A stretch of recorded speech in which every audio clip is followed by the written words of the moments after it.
getting into this episode of GH. This episode definitely felt like a filler episode. Not a whole lot going on, but honestly, I totally get where Ava is coming from with that raggedy ass apartment. I totally get where she coming from. It's dump. It's a dump. It is, but I'm on Rick's side too because you gotta take what you can get. You know what I'm saying? Because I get where Ava coming from. Like she's used to luxury. I mean, look at the penthouse she was living in. Look at Windermere. She's used to having a whole lot of space, a lot of luxury. I get it, but it ain't like she broke. Like she's not destitute. She could take some money and easily transform that apartment. You know what I mean? Granted, you can't transform it and make it bigger, but she could add her personal style to it, her touches to it, make that shit look real good. So I'm glad, at least Rick was trying to get her to see the bigger picture here. It's not even just about the apartment. It's just the simple fact that you need a permanent freaking residence. We're gearing up for a custody battle. You can't show the courts like, hey, I'm going to be, living out of a hotel. That's not a good look.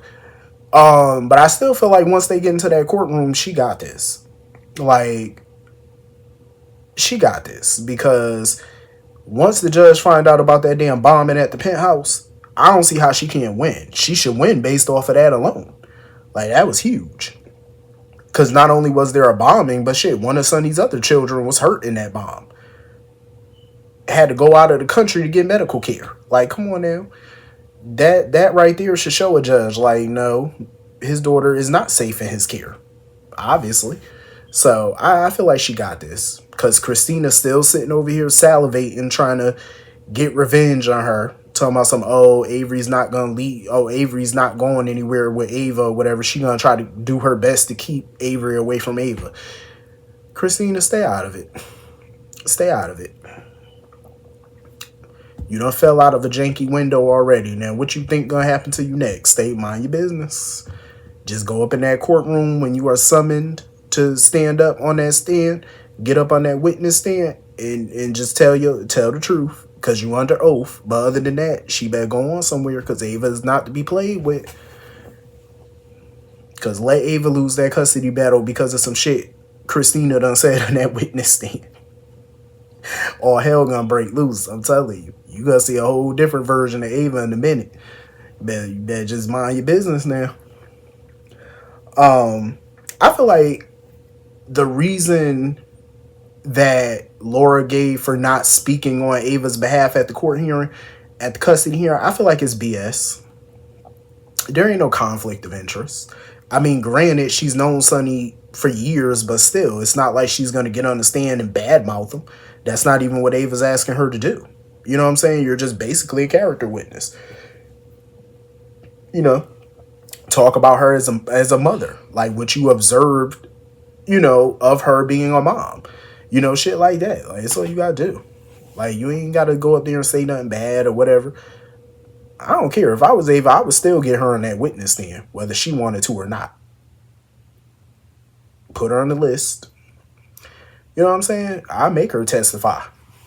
I wouldn't give a damn whether she wanted to or not. Whatever. But yeah, Ava need to calm down. Like, she just stressing. Like, she need to relax. Like she keeps snapping on Rick every 5 seconds, talking about, you just here for the money and all. I'm like, the man has been representing you basically damn near for free. Even when the check bounced, he still was representing her ass. So come on, obviously he cared. And he, but at the end of the day, he's a lawyer. Like, lawyers don't just rep people for free. Like, I'm just saying. And he's standing by her side. But I get it. Custody battles are never fun. You know what I'm saying? They're stressful on everybody. The kids, the parents, the people around you. Like, it's stress. You know what I'm saying? Financially, everything. It's a big ass headache. So I get why she's snapping. I ain't surprised her and Rick kissed though. I ain't even remotely surprised by that. Not even a little bit. I've been felt the chemistry between her and Rick. And she felt it. That's why she hauled ass about that apartment. She knew what time it was. She knows she jonesing for that man. I love their chemistry. Like Maura West, I'm not even surprised because Maura West got chemistry with anything. Like she got chemistry with that front door. That's just how good she is. But I can't wait to see what comes out of her and Rick though. That's a play on words. Comes out of her. Never mind.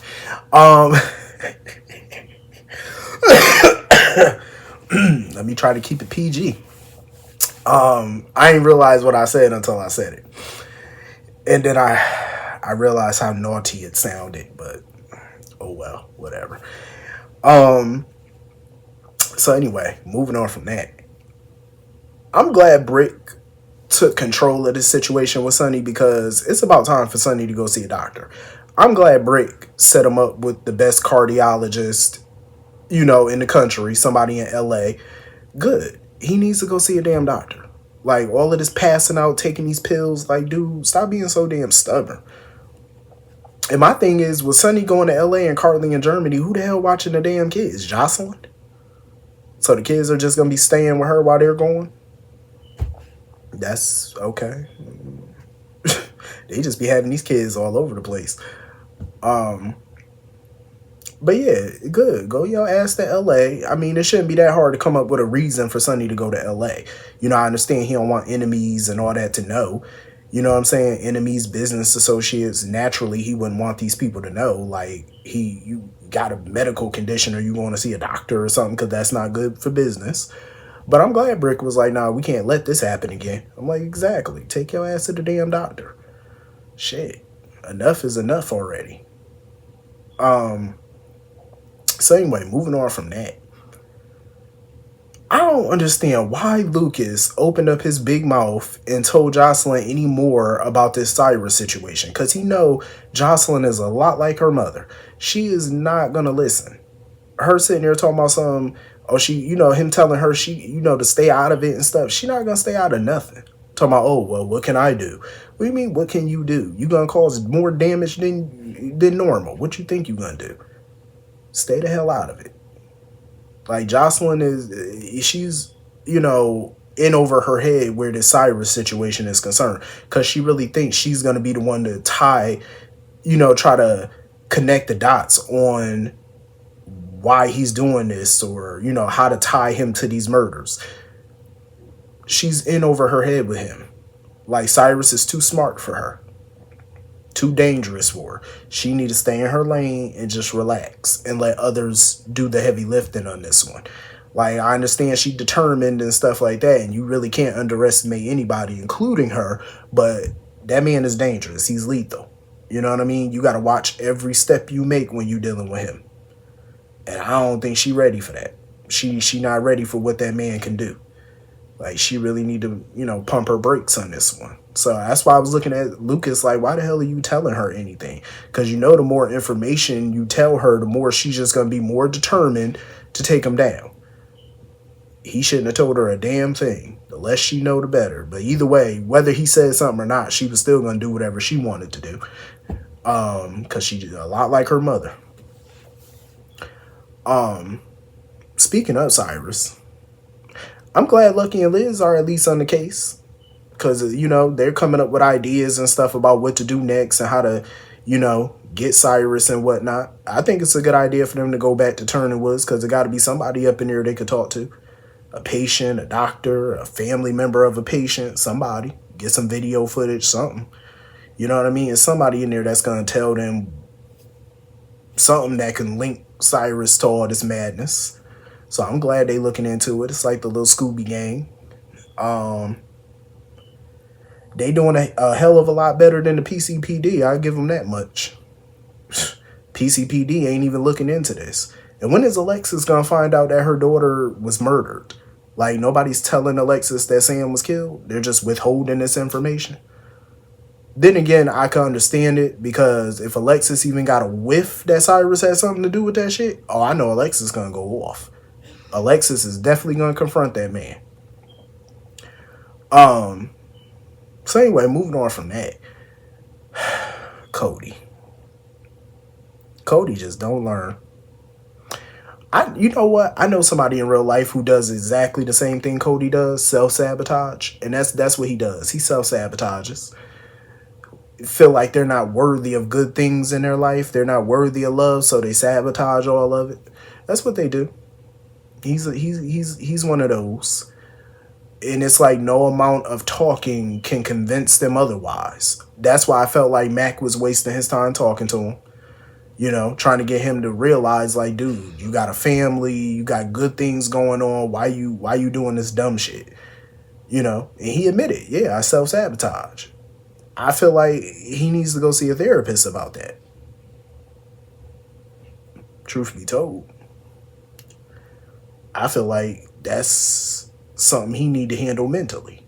And I feel like only a doctor could tell him that as to why he's doing it. Get to the root. Because honestly, he gonna keep doing it. I definitely feel like they were Kim testing him and Molly though. I definitely feel that way. That they were doing like a chemistry test for them. I liked it. I think it was dope. I could see them potentially getting together if if they keep putting them in each other's orbit. Because I could see him being a total pain in her ass. Because he's already starting off on a good note on that one. Because truth be told, Molly was completely over his ass. Like she was just so sick of his smart ass mouth. And he had the nerve to sit there and say, is Lucky basically asking if Lucky is paying for the damages too? Why would Lucky pay for anything? You're the one that socked him in the face for no reason. And I'm glad Molly let him know. No, you're going to pay. You the one that started it. I was like, exactly. You hit him. Talking about, well, I don't have any money. That's your damn fault. You better go talk to the Quartermains and get an advance on your check for cleaning up horse shit. You better do something. Them damages need to be paid, brother. Better ask your daddy for the money.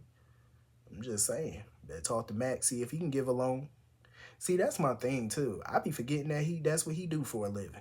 I keep forgetting that he worked for the Qs in the stables. You better get you a loan.